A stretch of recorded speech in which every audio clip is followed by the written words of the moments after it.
मित्रों, इस दुनिया में लाखों करोड़ों लोग रहते हैं जो अपने अलग अलग धर्म और रीति रिवाजों से संबंध रखते हैं। जैसे हम हिंदू और सिख लोग मंदिरों और गुरुद्वारों को उत्तम मानते हैं, ठीक वैसे ही मुस्लिमों के लिए मक्का मदीना किसी जन्नत से कम नहीं है। हर मुस्लिम अपनी जिंदगी में एक बार मक्का मदीना जाने की ख्वाहिश जरूर रखता है। मक्का मदीना की यात्रा को मुस्लिम लोग हज के नाम से भी जानते हैं। हर साल लाखों मुस्लिम लोग हज यात्रा के लिए जाते हैं। ऐसी मान्यता है कि मक्का में जो भी मुस्लिम पहुंच जाता है, उसका जीवन सफल हो जाता है। वही कुछ लोग मक्का मदीना के इतिहास को हिंदुओं से जोड़ते हैं। फिलहाल इस तथ्य में कितनी सच्चाई है और कितना झूठ, चलिए जानते हैं इस वीडियो में। मित्रों, स्वागत है आपका हमारे चैनल पर। मित्रों, मक्का मदीना सऊदी अरेबिया की धरती पर मौजूद है। कहा जाता है कि सऊदी अरब में ही इस्लाम धर्म की नींव रखी गई थी। मुस्लिम धर्म के अनुयायियों के लिए मक्का मदीना सबसे प्रमुख धार्मिक स्थल माना जाता है। ऐसा माना जाता है कि मक्का मदीना मुसलमानों के लिए जन्नत का दरवाजा है, जिसे छू लेने के बाद एक मुसलमान के लिए जन्नत के रास्ते खुल जाते हैं। लेकिन मक्का मदीना के विषय पर कई सारी कहानियां सुनने को मिलती है और इन सभी कहानियों में मक्का मदीना में शिवलिंग के कैद होने की कहानी सबसे ज्यादा मशहूर है। कई लोग इस कहानी पर विश्वास करते हैं, तो कई लोग इसे मनगढ़ंत कहानी बताते हैं। कई कहानियों में ऐसे सुनने को मिलता है, मक्का मदीना में भगवान शिव को बंदी बनाकर रखा गया है। यदि कोई हिंदू मक्का जाकर वहां उस शिवलिंग पर जल डाल देता है, तो शिवजी मुक्त हो जाएंगे और इस्लाम धर्म तबाह हो जाएगा, ऐसा कहा जाता है। लेकिन इसके पीछे का पूरा सच कोई नहीं जानता। यही कारण है कि मक्का मदीना में मुसलमानों के अलावा किसी भी धर्म के लोगों का जाना वर्जित है। यह बात सच है या फिर लोगों की कल्पना, यह कह पाना थोड़ा मुश्किल है। मक्का मदीना में शिवलिंग है या नहीं, यह जानने के लिए हमें मक्का मदीना की कहानी को समझना होगा। तभी हम एक समझदार व्यक्ति की भांति यह निश्चित कर पाएंगे कि मक्का मदीना में कोई शिवलिंग है भी या नहीं। मित्रों, मुसलमानों का सबसे पवित्र धार्मिक स्थान मक्का मदीना अरब में स्थित है।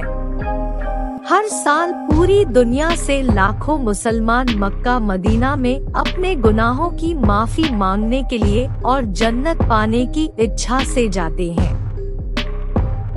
जिस तरह हिंदू 4 धाम तीर्थ करने के लिए जाते हैं, ठीक उसी तरह मुस्लिम तीर्थ करने के लिए मक्का हज करने जाते हैं। ऐसा माना जाता है कि मक्का में एक पवित्र काबा है, जिसका चक्कर लगाकर चूमने पर हज की यात्रा पूरी मानी जाती है।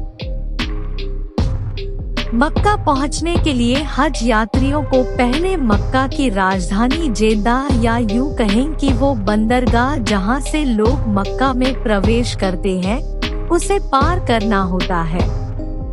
जेद्दाह अंतर्राष्ट्रीय हवाई अड्डे का भी मुख्य स्थान माना जाता है।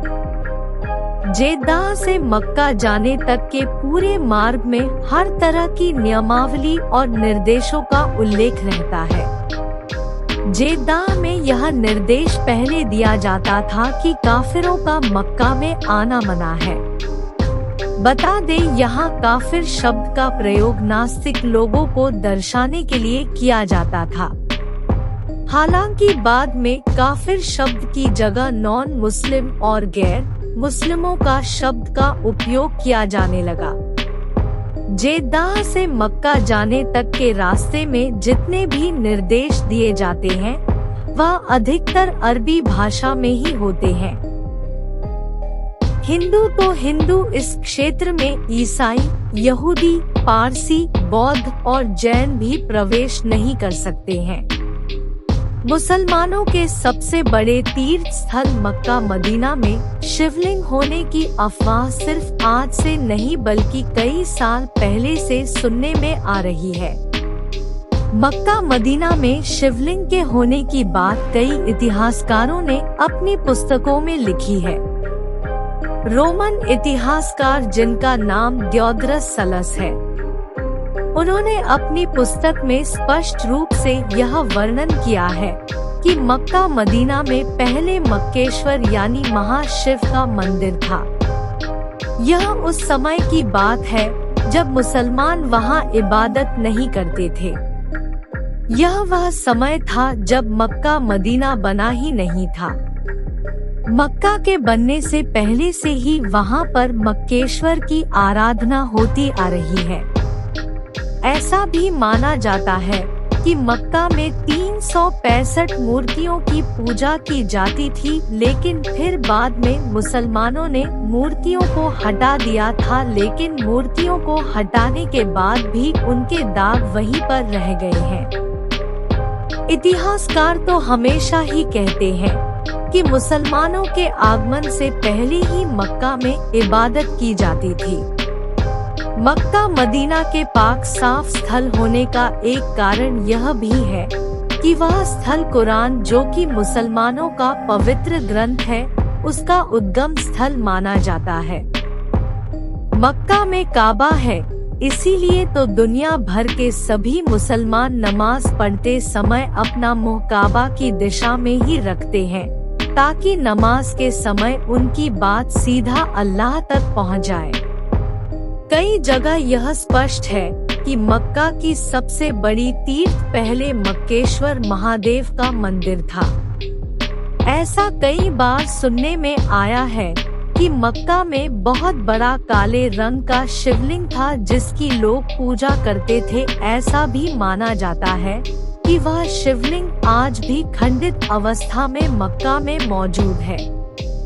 शिवलिंग को एक क्यूब आकार बॉक्स बनाकर घेर दिया गया है, ताकि हिंदुओं को कभी भी इस बात की भनक ना पड़े और लोग इसी कमरानुमा घर की इबादत करते हैं। महान इतिहासकार P.N. ओक ने अपनी पुस्तक वैदिक विश्व राष्ट्र का इतिहास में मक्का में शिवलिंग होने की बात को विस्तार में स्पष्ट किया है।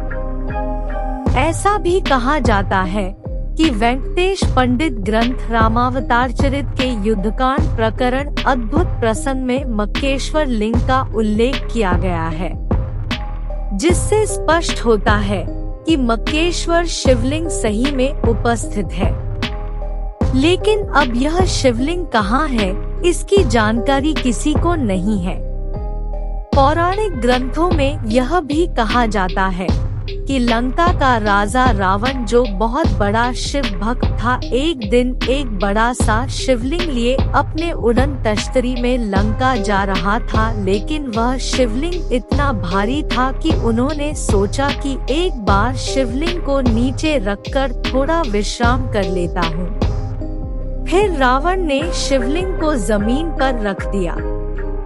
लेकिन विश्राम करने के बाद रावण ने जब वापस शिवलिंग को उठाने की कोशिश की तब शिवलिंग को उठा नहीं सका। वह स्थान जहां रावण ने शिवलिंग को रखा था वह जगह मक्का ही था।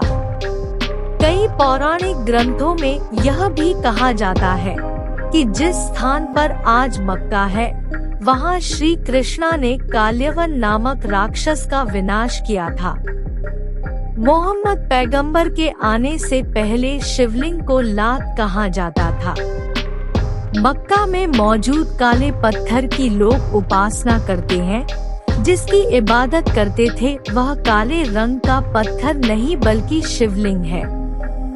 मक्का में शिवलिंग की उपस्थिति पर गंगा के विषय में एक मशहूर कहानी है, क्योंकि शिवजी गंगा और चंद्रमा के साथ के बिना नहीं रह सकते हैं। यह बात बिल्कुल सच है कि जहां महादेव की शिवलिंग होगी वहां पवित्र गंगा का स्थान जरूर होगा। मक्का के काबा के पास पवित्र झरना बहता है, जिसके पवित्र जल को ग्रहण करके लोग धन्य हो जाते हैं। मुसलमान इस पवित्र झरने को आबे ज़म-ज़म के नाम से पुकारते हैं। हज करने के बाद मुस्लिम लोग इस पवित्र जल को अपने बोतल में भरकर अपने साथ ले आते हैं। यह समानता बिल्कुल वैसी है जैसे लोग गंगा के निकट गंगाजल को अपनी बोतल पर भर लेते हैं। मक्का में हज के दौरान कई सारी रीतियां वैसे ही निभाई जाती हैं, जैसे हिंदुओं में पूजा के समय निभाई जाती है। लेकिन जैसा कि हमने आपको पहले भी कहा था, मक्का मदीना में शिवलिंग है या नहीं इस बात को स्पष्ट प्रमाण नहीं मिला है, इसलिए आज भी यह कहानी सिर्फ एक अवधारणा और लोक कथा ही है। मित्रों, अब हम मक्का मदीना का वह इतिहास भी जान लेते हैं जो हमें किताबों में पढ़ने को मिलते। मदीना का शुरुआती इतिहास स्पष्ट नहीं है, मगर मान्यता के मुताबिक वहां पहले से ही ईसाई काल में फिलिस्तीन से निष्कासन के परिणामस्वरूप यहूदी आकर बसे हुए थे। सितंबर 622 को पैगंबर मोहम्मद के मदीना की यात्रा से नखलिस्तान के इतिहास में एक नया अध्याय शुरू हुआ था। उस यात्रा की तारीख से मुस्लिम कैलेंडर की शुरुआत होती है। उसको हिजरा कहते हैं।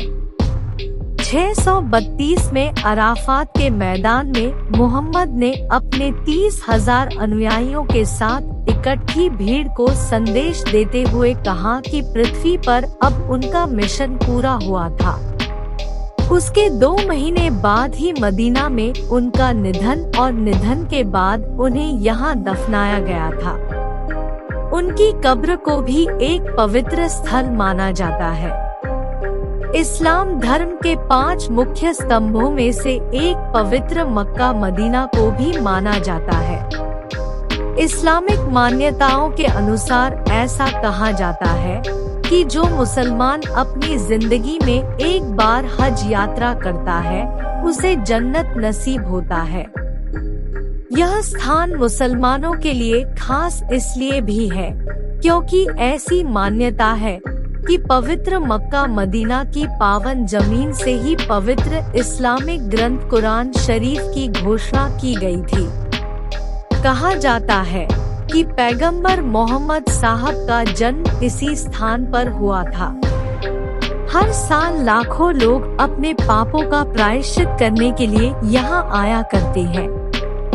मक्का में एक क्यूब के आकार का काबा स्थित है, जिसके चारों ओर सभी हज यात्री 7 बार परिक्रमा करते हैं।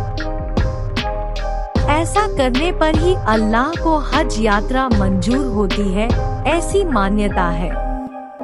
जलवायु की दृष्टि से सऊदी अरब में स्थित यह पवित्र स्थल सबसे गर्म रेगिस्तान के बीच स्थित हुआ है। अरब प्रदेश के ज्यादातर जमीन अनुपजाऊ है, जहां हर साल न के बराबर बारिश होती है। मक्का में ही पवित्र काबा है। काबा वह पवित्र क्यूब आकार का इमारत है जिसे माना जाता है कि वह 1400 साल से भी पुराना है, परंतु इस्लामी परंपरा के अनुसार इसे इब्राहिम के समय से जोड़ा जाता है। पूरे विश्व के सभी मुसलमान चाहे वह कहीं भी हो, नमाज पढ़ते समय काबा की ओर मुहर करके नमाज पढ़ते हैं। यहाँ के नगर का खर्च हज के लिए जाने वाले मुसलमान लोगों से लिए गए कर से चलता है। मक्का में पत्थरों से बना हुआ एक विशाल मस्जिद है, जिसके बीचों बीच काबा है। काबा ग्रेफाइट पत्थर से बना हुआ 40 फीट लंबा और 33 फीट चौड़ा इमारत है। इसमें कोई भी खिड़की नहीं है, परंतु एक दरवाजा है। जो लोग भी हज के लिए जाते हैं, वह तवाफ नाम की रस्म के अनुसार काबा की 7 परिक्रमाएं करते हैं। हर मुसलमान व्यक्ति को एक दिन में 5 बार पश्चाताप के साथ काबा की ओर मुख करके पूजा करना अनिवार्य है। साथ ही पैगंबर मोहम्मद ने लोगों को अपने पापों से मुक्ति पाने के लिए जीवन में एक बार मक्का जाना जरूरी बताया है। सभी मुसलमान अपने गुनाहों के पश्चाताप करने और अल्लाह की रहमत को प्राप्त करने के लिए इस्लामिक कैलेंडर के 10 जिलहज के समय इस पवित्र स्थल की तीर्थ यात्रा करने के लिए आते हैं। इस्लाम धर्म के अनुसार इस पवित्र तारीख को बकरीद अथवा ईद-उल अज़हा भी कहते हैं।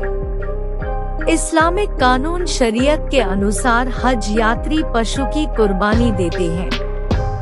विश्व के कोने कोने से मुस्लिम लोग पैदल, ऊंट चढ़कर, ट्रकों और जहाजों से यहाँ पहुँचते हैं। मक्का में पैगंबर मोहम्मद के पैरों के चिन्ह भी बहुत ही सलामती से रखा गया है, जो तीर्थयात्रियों के दर्शनार्थ के लिए है। इसके दर्शन पाने के बाद हज तीर्थयात्री स्वयं को धन्य मानते हैं। दोस्तों, यह भी कहा जाता है कि मक्का के ऊपर से कभी कोई हवाई जहाज नहीं गुजरता है और ऐसा भी कहा जाता है पक्षी भी इसके ऊपर से नहीं जाते हैं, बल्कि अपना रास्ता बदल लेते हैं। काबा दरअसल हमारी धरती का केंद्र बिंदु है और यह पृथ्वी का ग्रेविटेशन सेंटर भी है, इसीलिए कोई भी एरोप्लेन इसके ऊपर से नहीं उड़ सकता। इसलिए पक्षी भी इस काबे के ऊपर से जाकर घूम कर जाते हैं।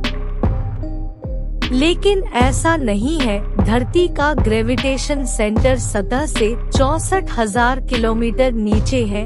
इसका प्रभाव आसमान तक नहीं पहुंच सकता। सऊदी सरकार ने अपने देश में रूल और रेगुलेशन को बहुत स्ट्रिक्टली फॉलो करवाती है। जब मक्का में गैर मुस्लिम नहीं जा सकते, इसलिए सऊदी सरकार ने मक्का को नो फ्लाइंग जोन घोषित कर रखा है, ताकि काबे के ऊपर से कोई गैर मुस्लिम ना गुजर सके, चाहे वह प्लेन में ही क्यों ना हो। आप कई वीडियोस में काबा के ऊपर से पक्षी को उड़ते हुए देख सकते हैं। जो लोग काबा से होकर आए हैं, वह बताते हैं काबा के ऊपर कबूतर और कई परिंदे आसानी से नजर आ जाते हैं। यह सिर्फ एक अफवाह है। अब तो आप जान ही चुके होंगे कि मुसलमानों के लिए मक्का मदीना क्या है। मित्रों, यह सब तो मानने पर है कि आप क्या मानते हैं। कई लोगों को महज यह एक अवधारणा लगता है, तो वही कई लोग इसे हकीकत मानते हैं। वहीं अगर मक्का मदीना में शिवलिंग की बात कहे तो यह लोगों के लिए केवल एक धारणा मात्र हो सकती है, क्योंकि जैसा कि हम सब जानते हैं कि भगवान शिव सृष्टि के संहारक है और भगवान शिव को कोई कैद कर ही नहीं सकता। भगवान शिव, जो कि एक सेकंड में पूरे पृथ्वी को नष्ट कर सकते हैं, फिर उन्हें कैद करने का सवाल ही नहीं उठता। भगवान शिव को कोई कैसे कैद कर सकता है, जिसके मात्र तीसरी आँख खोलने से पूरा संसार नहीं बच सकता। फिर उन्हें कैद करना, यह बात मात्र एक अवधारणा है। और रही बात वहाँ हिंदुओं के नहीं जाने की, तो यह बात सच है, क्योंकि मक्का मदीना में केवल वही व्यक्ति जा सकता है जो इस्लाम को सच्चे दिल से मानता हो। बाकी हिंदुओं का यहाँ जाना वर्जित बताया गया है। यह इसलिए भी कहा गया है क्योंकि यह एक पवित्र स्थल है। यहाँ पर इस्लाम की नींव रखी गई है, इसलिए यहाँ हिंदू तथा अन्य धर्म के लोगों को भी जाने की मनाही बताई गई है। यह भी कहा जाता है कि काबा में स्थित काले पत्थर को चाटते हैं। इस काले पत्थर को चूमने और कई लोग तो इसे चाटते भी हैं। यह परंपरा इसलिए बन गई कि मोहम्मद साहब जब काबा की यात्रा पर आए तो इन्होंने इसे चूमा था। इसकी वजह यह थी कि काबा कई बार बना और पैगंबर इब्राहिम द्वारा बनवाए गए काबा का एकमात्र अवशेष यह काला पत्थर बचा था। मोहम्मद साहब की हज यात्रा के बाद से ही यहाँ पूर्व दिशा में लगा काला पत्थर हाजियों के लिए खास बन गया। आपको बता दें, मोहम्मद साहब ने अपने जीवन काल में केवल एक बार हज किया था। तो मित्रों, यह था मक्का मदीना का रहस्य। उम्मीद है कि अब आप मक्का मदीना का इतिहास समझ चुके होंगे। और अगर आपको हमारा यह वीडियो अच्छा लगा है तो वीडियो को लाइक और चैनल को सब्सक्राइब जरूर करें।